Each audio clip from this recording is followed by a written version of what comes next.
এ যেন এক চমৎকার আবিষ্কার। আগামী দিনে হয়তো বিশ্ব রেকর্ডেও নাম উঠে যেতে পারে। আইফেল টাওয়ারের থেকেও উঁচু কাশ্মীরের রেল ব্রিজ তৈরি হয়ে গিয়েছে, যার উপর দিয়ে ছুটেছে বন্দে ভারত। রেল ব্রিজটির দৈর্ঘ্য ছিল 1315 মিটার, যার উচ্চতা 4314 ফুট।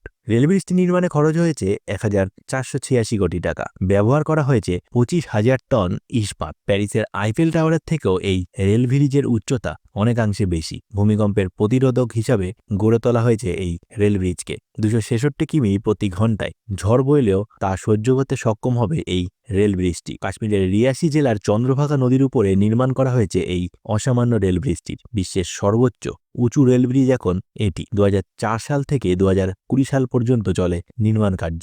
উধমপুর, শ্রীনগর, বারামুল্লা এই সমস্ত জায়গাকে রেলপথে যুক্ত করবে এই ব্রিজটি। মাতা বৈষ্ণব দেবীর স্টেশনের সঙ্গে যুক্ত হয়ে যাবে শ্রীনগর স্টেশন। 190 কিলোমিটার দূরত্ব মাত্র, যা অতিক্রম করতে বন্দে ভারতের সময় লাগবে 3 ঘন্টা।